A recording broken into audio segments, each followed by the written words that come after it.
Slime by David Walliams, illustrated by Tony Ross. This story is set on the Isle of Mulch. The little island is home to some big characters. Meet Ned. Ned is a bright and funny boy of 11. Because his legs haven't worked since he was a baby, Ned uses a wheelchair to whiz around Mulch. Jemima is Ned's older sister. Jemima likes nothing more than playing the most horrid tricks on her little brother. Ned's parents. Dad spends all day on his fishing boat out at sea. Mum spends all day at the island's market selling the fish he catches. Sir Walter Rath is the headmaster of Ned's old school, Mulch School for Revolting Children. It is the boys' school because Sir Walter expelled Ned in one of his notorious volcanic rages.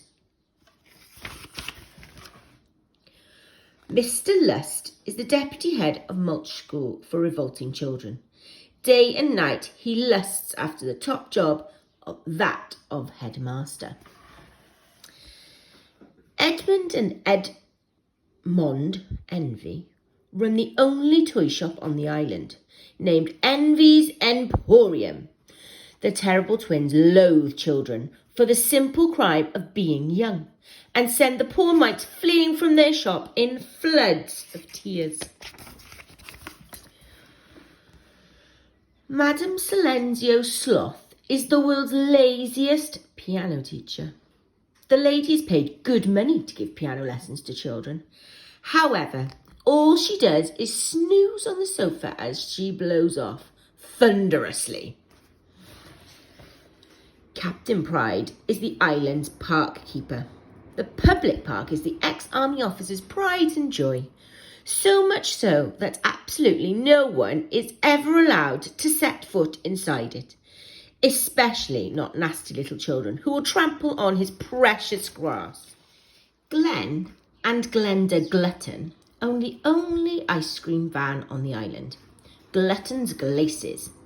This is because they have rammed all their rival ice cream vans off the road.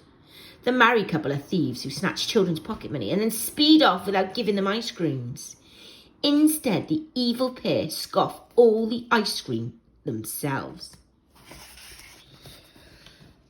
Aunt Greta Greed is Ned and Jemima's mega-rich auntie.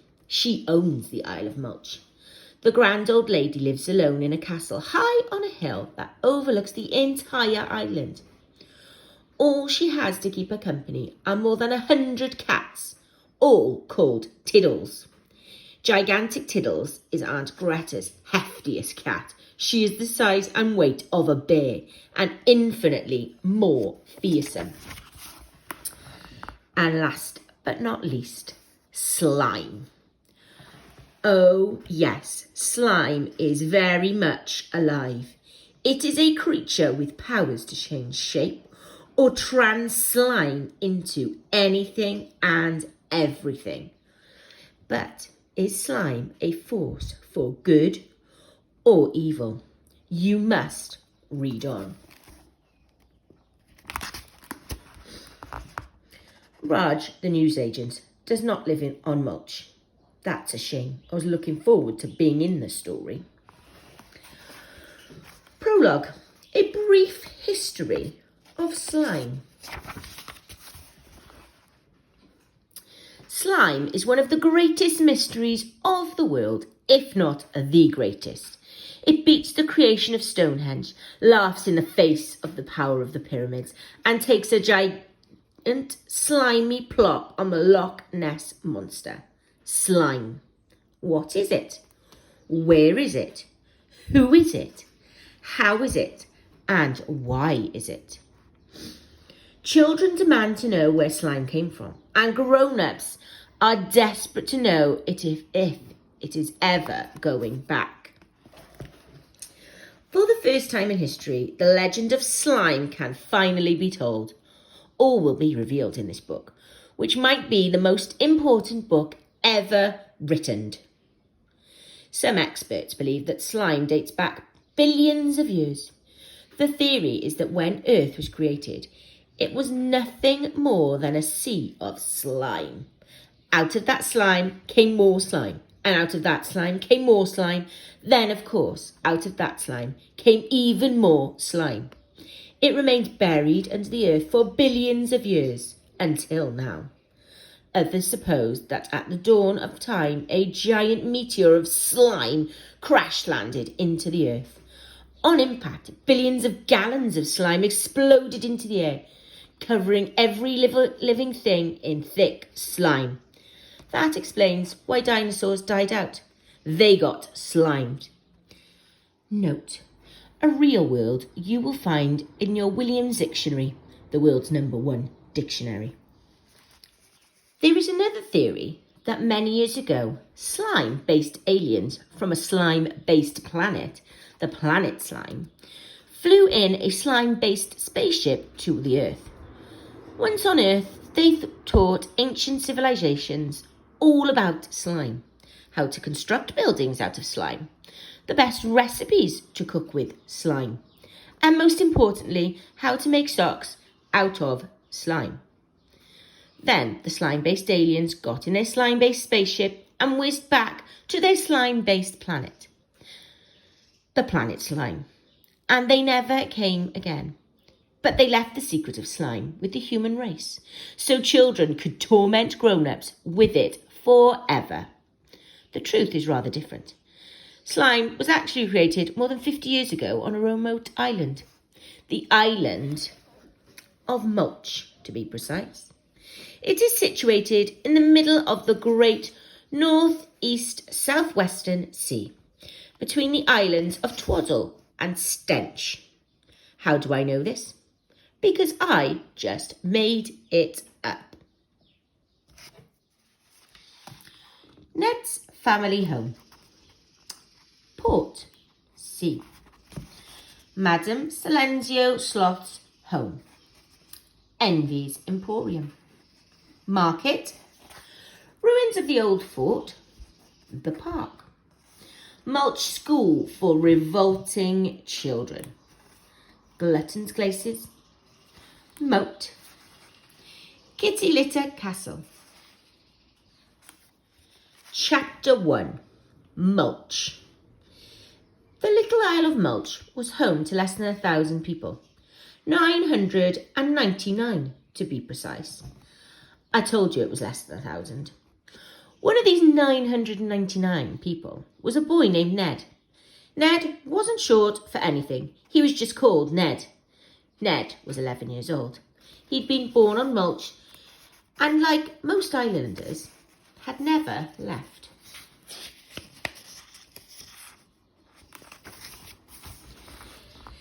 To say Ned was just an ordinary boy would be wrong. He wasn't ordinary. He was extraordinary. Ned had been born with legs that didn't work. He couldn't walk at all, so was found a battered old rusty wheelchair, and he learnt to use it. The boy could often be seen whizzing around the island doing stunts and wheelies to delight his friends. "I got the zoomies," he would cry as he whizzed past. Home for Ned was a tiny, weather-beaten old cottage. The cottage perched on the edge of a cliff overlooking the raging sea that surrounded the island. From dawn until dusk, Ned's mother and father were out of the house at work. Dad was a fisherman, so was away all day at sea on his fishing boat. Mum sold the fish Dad caught at the island's market. The only fish you could catch around the Isle of Mulch were called shoefish. They were fish shaped like shoes. Shoefish. Shoe. They tasted like shoes too. The overriding flavour was foot sweat, but the locals became used to the taste. Disgusting though it was, they had no choice. Needless to say, both Ned's parents absolutely stank of fish, but Ned didn't see or even smell much of them, as the pair were always working. Instead, the boy was left home alone with his older sister. Jemima resented Ned deeply. She might have been the older one, but it was her younger brother who got all the attention. The girl wore pretty flowery dresses with huge steel-capped boots, and she wasn't afraid to use them. Ned's aunt owned the Isle of Mulch. She was his mother's much older sister, and her name was Greta Greed. High on a hill overlooking the whole island squatted Kitty Litter Castle, a huge medieval fortress that the lady called home. It was a world away from the tiny cottage that Ned shared with his family. Greed lived there alone, which is how she liked it. Her only company was 101 cats. These cats were fearsome beasts. She had them to scare nasty little children away.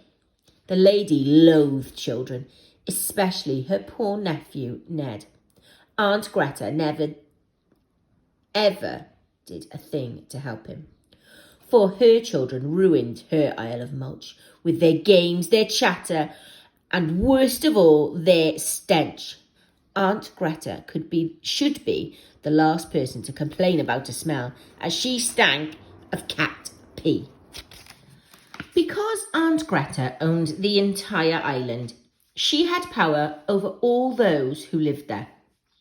The lady rewarded those grown-ups on Mulch who detested children almost as much as she did. One such man was Sir Walter Ralph. He was a nasty old wretch whom Greed had made headmaster of the only school on the island, Mulch School for Revolting Children. The only thing that gave Wrath pleasure was expelling children from school. Like so many others, Ned had suffered that fate. There was one toy shop on the island. Greed had given care of it to twin brothers Edmund and Edmond Envy. Had named the named the shop Envy's Emporium. But it was nothing more than a front for terrorising children. Ned had had a particularly nasty time when he'd last visited. Another resident of Mulch was Madame Silenzio Sloth. The lady was supposed to be a piano teacher, but she was too lazy to teach children anything. Sloth was a virtuoso of cruelty. Ned had the misfortune of being one of her pupils, and when he dared to complain, all hell broke loose. Captain Pride was an uptight ex-soldier whom Greed had appointed Mulch's park keeper. The captain ensured no one could ever enjoy the island's only public park, especially not little people like Ned. Ice cream sellers Glenn and Glenda Glutton made sure children never got to enjoy an ice cream ever. The married couple zoomed around the island in their van, looking for children to rob. They took their pocket money and then sped off without giving them their ice cream. If the Gluttons had lived anywhere else in the world other than Mulch, they would have been locked up in prison and the key thrown away. However, Greed delighted in their scam and ensured the pair were never brought to justice, even when they stole from her own nephew, Ned. So this little island was home to a large number of horrible grown-ups. But there was a child on the island who was probably as bad. Poor Ned was related to her. It was his sister. Chapter 2. A Beastly Girl.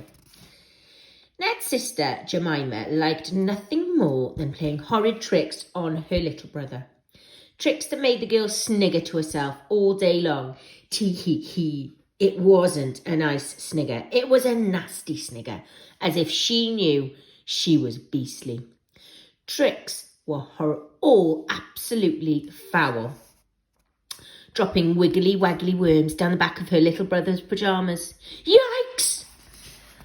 Replacing Ned's toothpaste with glue so his teeth stuck together. Emptying the jar of his favourite marmalade and replacing it with mashed up wasps.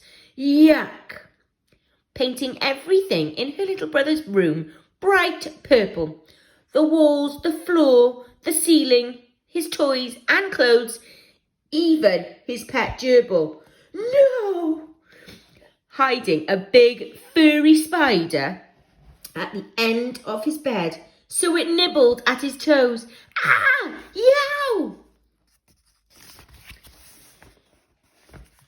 Dusting the toilet seat with chili powder, so the boy's body was too hotty. Swapping Ned's favourite chocolate-coated raisins with gerbil droppings. Breaking wind into an old wooden box for a week, then opening it in Ned's bedroom so he would suffer the pongster magoria. Pooh! However, all this was nothing compared to the nightmarish trick Jemima was planning from her little brother. Another real word you will find with ease in your Walliams dictionary.